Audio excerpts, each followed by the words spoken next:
On va maintenant passer à une autre séquence. On va monter dans les airs, effectivement, comme le signalait Thomas, avec Sébastien. Sébastien est un ancien du groupe Bouygues. Il a démarré dans la construction, le design et le financement de très grands projets. On reparle beaucoup du Stade de France en ce moment. Je pense qu'il pourrait nous dire des choses sur ce Stade de France. Puis a rejoint la direction financière de TF1 avant de créer en 2012 Flying Wells. Alors Flying Wells, qu'est-ce que c'est ?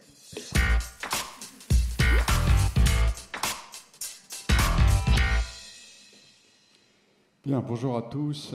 Merci pour cette bien aimable introduction et merci pour l'invitation. Je suis effectivement toujours très ému de revenir au siège.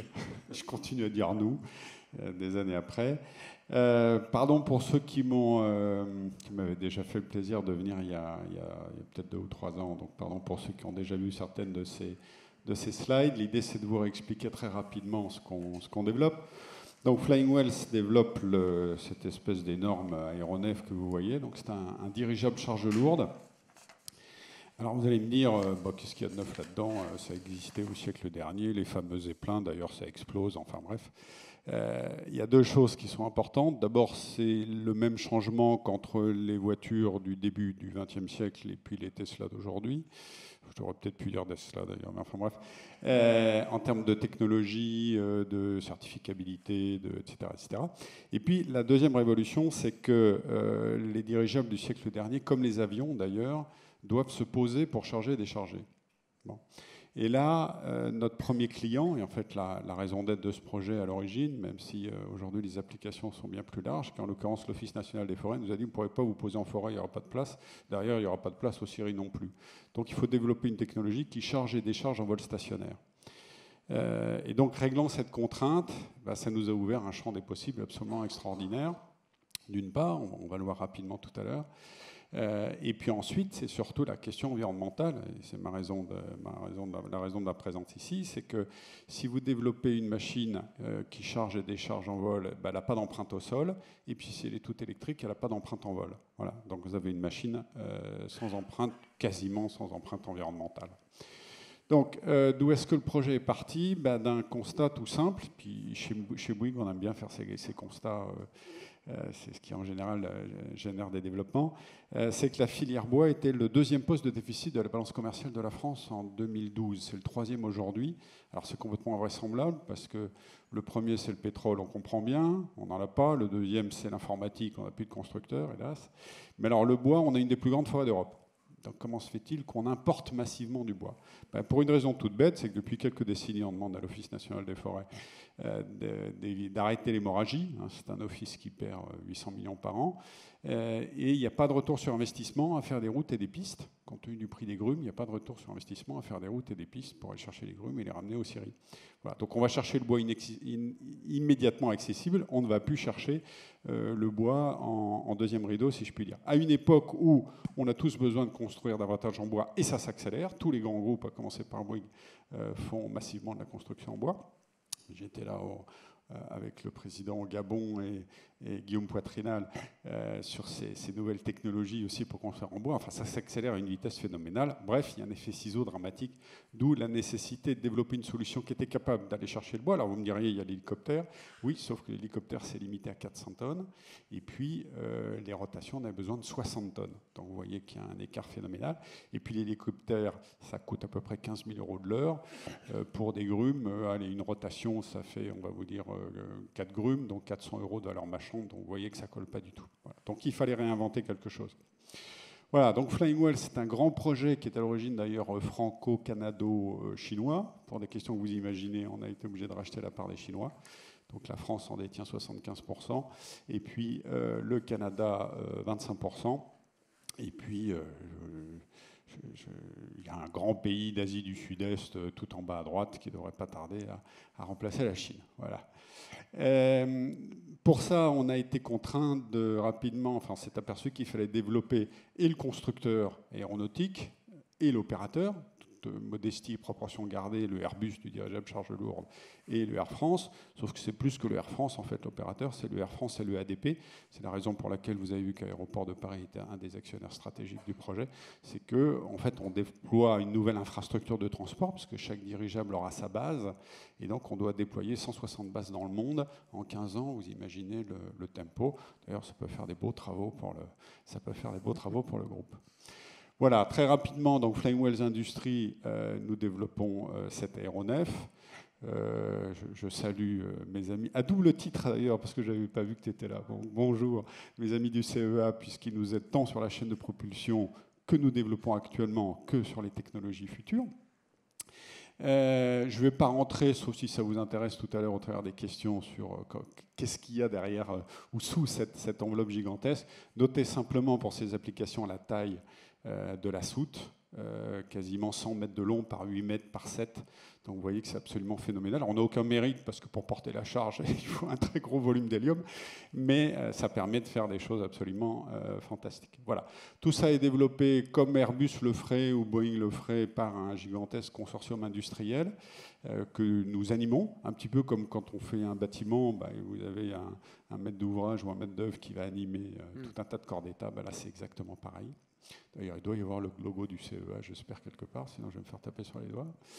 Et puis, il y aura 3 sites de production pour Flying Wheels Industries dans le monde. Un à Bordeaux, qui est sur les rails, pour couvrir la zone Europe-Afrique. Un au Canada, dans la région de Mirabel, au Québec, pour les Amériques. Et puis, un en Asie du Sud-Est, qui ne sera donc plus en Chine, dans un autre pays. Pour faire très vite, vous voyez que c'est... Alors malheureusement, les programmes aéronautiques sont au tempo du certificateur, donc c'est extraordinairement long. Il y aura eu 4 ans de dérisquage entre 2012 et 2017. En 2017, on démarre l'ingénierie. Vous voyez, l'ingénierie d'un bâtiment ou d'un grand chantier de pont, ça dure 1 an et demi. Là, c'est quasiment 6-7 ans. On est en train de la terminer, enfin le consortium est en train de la terminer. Et puis, il va assembler la première machine en 2024. Et ensuite, on a 2 ans d'essai au sol, essai en vol pour obtenir la certification. Du côté de l'opérateur, Flying Wheel Services, c'est, vous l'aurez compris, à la fois une compagnie aérienne, c'est une société aéroportuaire qui va développer le réseau de base, des centres de contrôle, des centres de maintenance. Et puis, sujet intéressant, du même titre d'ailleurs, je n'ai pas eu le temps d'en parler, qu'on est en train de déployer toute la nouvelle réglementation autour de ce nouveau mode de transport, les réglementations de certification d'aéronefs, d'écoles de pilotage, d'opérateurs de maintenance, d'autorisation de vol, etc. On est en train de développer tout l'écosystème qu'on appelle de training dans l'aéronautique, c'est-à-dire de formation des pilotes, formation des opérateurs de maintenance, formation des opérateurs au sol. Et voilà le grand projet de nos actionnaires, c'est de déployer les 160 bases dans le monde.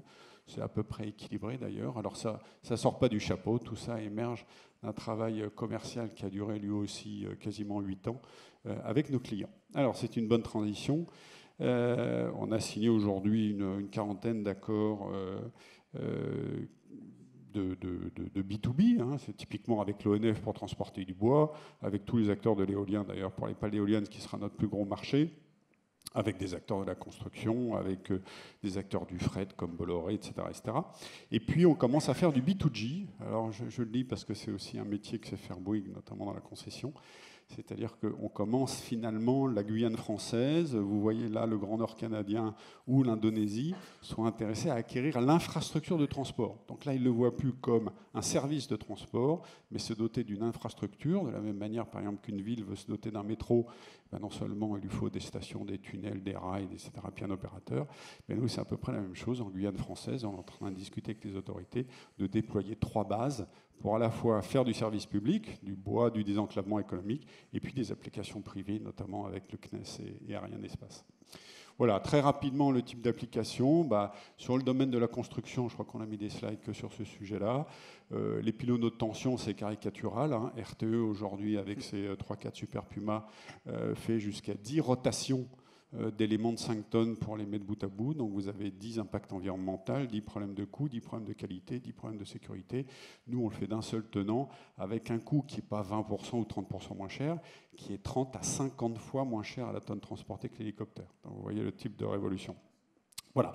Dans la construction, ça peut être beaucoup de choses. Ça peut être des éléments préfabriqués, ça peut être des groupes générateurs sur des toits d'immeubles, et ça peut être, par exemple, avis aux intéressés. Justin Trudeau a promis 8000 maisons préfabriquées aux First Nations qui vivent dans des conditions de bidonville terribles dans le Grand Nord canadien. Voilà, donc on va avoir à transporter des quantités astronomiques pendant des dizaines d'années. Et puis, je pense que c'est la dernière slide, dernier exemple, je reviens justement sur la Guyane parce que c'est l'archétype, ou en tout cas l'apogée de ce qu'on peut faire, et c'est pour ça qu'on dit unlock de l'unlock réel, le désenclavement économique. Donc évidemment, en Guyane, on va faire du bois dans le respect de la déforestation. Je vous rappelle que les accords mondiaux prévoient qu'on ne prélève qu'une quote-part du dividende. Je rappelle ça parce que souvent les gens s'inquiètent. Et en fait, la forêt dans le monde, hormis sur 2 bassins que sont le Brésil et l'Asie du Sud-Est, la forêt dans le monde ne fait que croître. On ne touche pas au capital. Tous les ans, la forêt croît de 2 à 5% par an en fonction de la latitude. Et donc, tous les pays du monde, hormis ces deux-là, prélèvent qu'une quote-part du dividende. Voilà, je vous lis ça. Donc, en Guyane, on va faire du bois, on va faire du désenclavement économique. On a développé un hôpital mobile qu'on va délivrer dans les régions reculées, parce qu'avec une soute de 100 mètres, on fait un bâtiment de 80 mètres de long, 30 tonnes de bâtiment, 30 tonnes d'équipement, qui est un véritable hôpital, et pas un truc de secours, un truc qui va déposer une infrastructure hospitalière. Et puis, je vous donne l'exemple de Maripasoula, parce qu'on le fait, alors ça c'est un sujet qu'on travaille avec un concurrent du groupe, j'espère que le groupe viendra sur le sujet, un groupe de construction. Maripasoula est une ville en plein développement, sauf qu'elle est séparée de Cayenne par la jungle, donc pour y accéder, vous avez 3 jours de transport, vous êtes obligé de remonter en camion pour aller chercher le fleuve au nord, et puis ensuite vous descendez sur pirogue. Et là vous avez 3 problèmes. 1, ça dure 3 jours. 2, vous avez une empreinte environnementale abominable sur le fleuve, au point que ce sera probablement interdit à long terme. Et surtout 3, le pire pour les industriels, c'est pas les pirogues ne sont pas assurables. Voilà, donc vous imaginez le stress. Voilà, nous c'est pas 3 jours, c'est 3 heures, 0 empreinte environnementale, et évidemment la machine est certifiée, donc assurable. Et donc vous imaginez à l'échelle de la Guyane ce que ça peut représenter. Le Brésil, c'est 10 fois ça, etc., etc.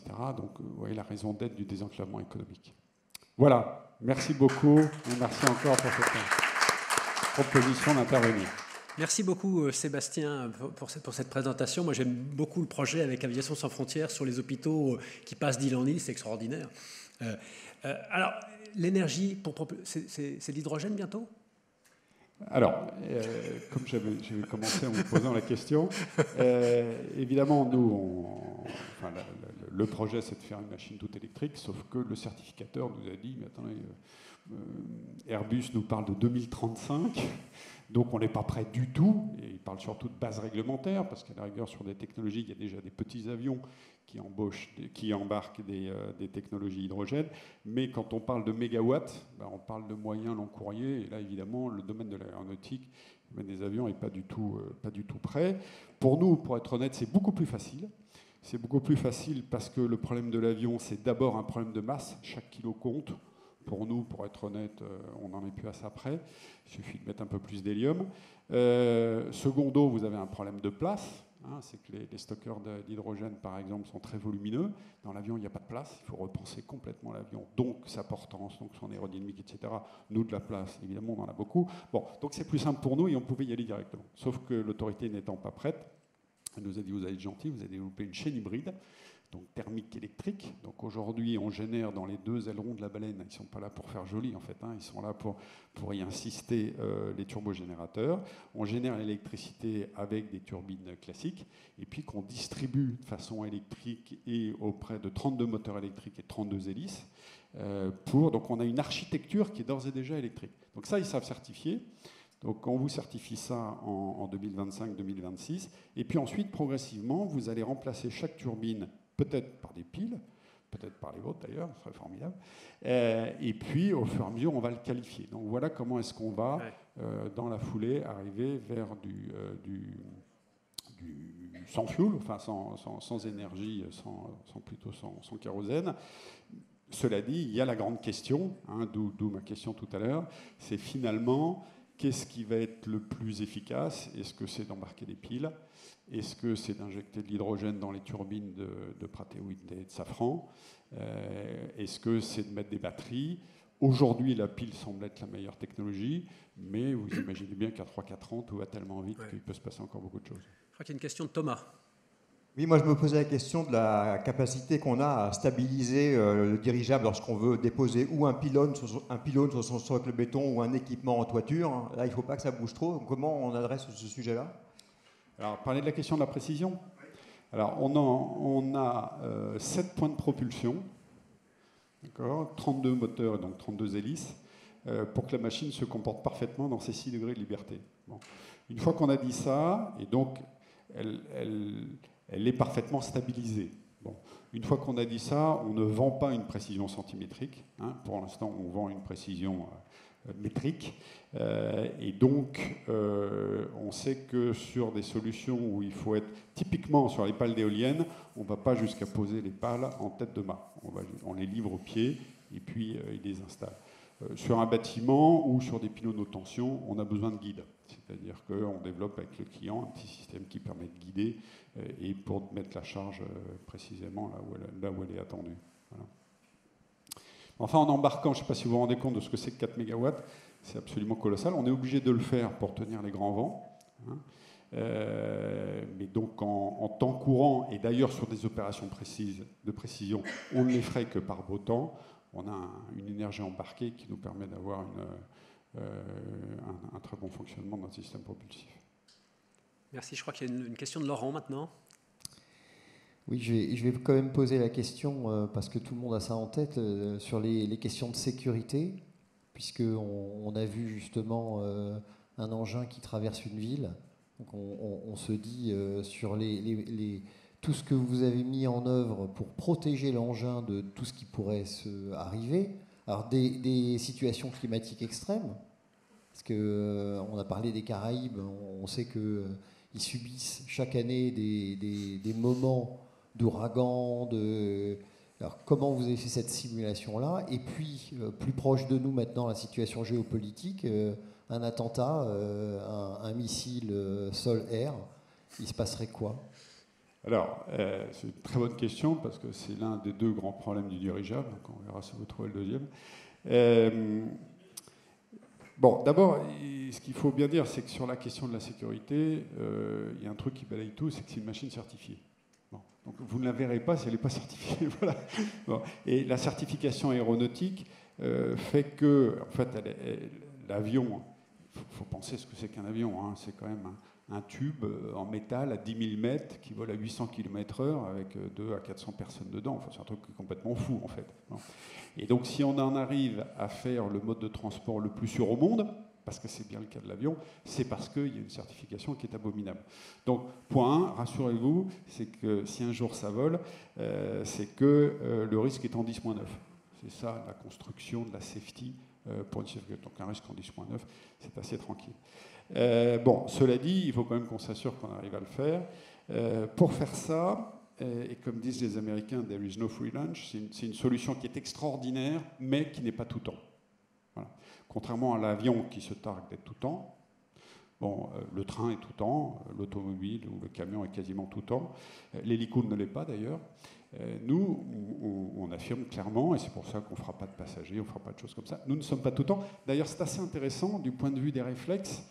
J'explique à nos collaborateurs qu'on est plus proche du chantier que du transport classique ou aéronautique. Pourquoi? Parce que quand il y a des intempéries, eh ben, on le prend en compte et puis on suspend et puis on attend. De la même manière qu'un porte-container, quand il traverse l'Atlantique ou le Pacifique, si au bout de 2 jours il se retrouve face à une tempête, eh ben, il la contourne ou il attend ou il revient, etc. Bon. Mais nous, c'est exactement pareil. Donc, pour vous donner quelques chiffres, on a beaucoup travaillé avec Météo France là-dessus.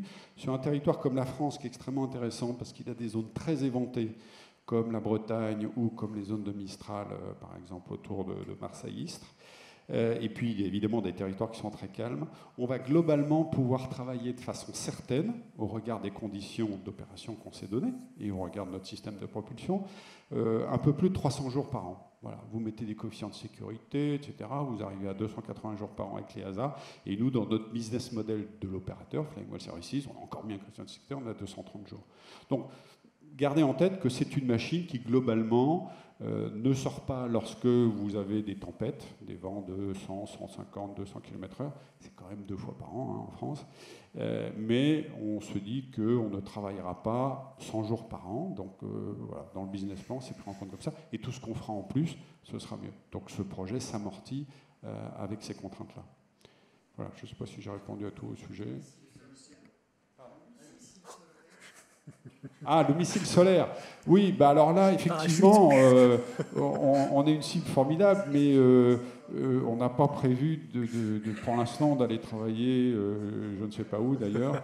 Mais oui, c'est une très belle cible. Alors, d'un point de vue safety, la DGAC, par exemple, est aussi très rassurée parce qu'on a une machine qui est très lente. Hein.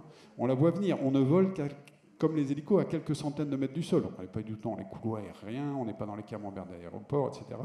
Donc c'est un truc lent, très sympathique, qui flotte, voilà, vous allez voir passer, très peaceful. Mais alors effectivement, c'est une très belle cible pour ceux qui le veulent.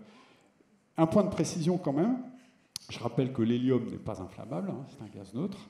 Donc, il ne peut pas lui arriver grand-chose. Au contraire, d'ailleurs, il est plutôt ignifuge si jamais vous aviez le feu à bord.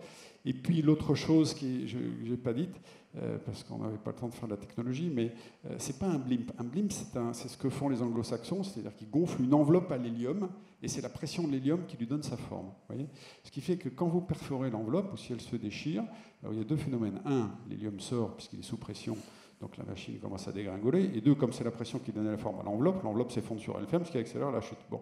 Nous, l'hélium n'est pas sous pression. Il est dans 14 cellules, 14 poumons, si vous voulez. 14 cellules d'hélium, il n'est pas sous pression, on le laisse vivre.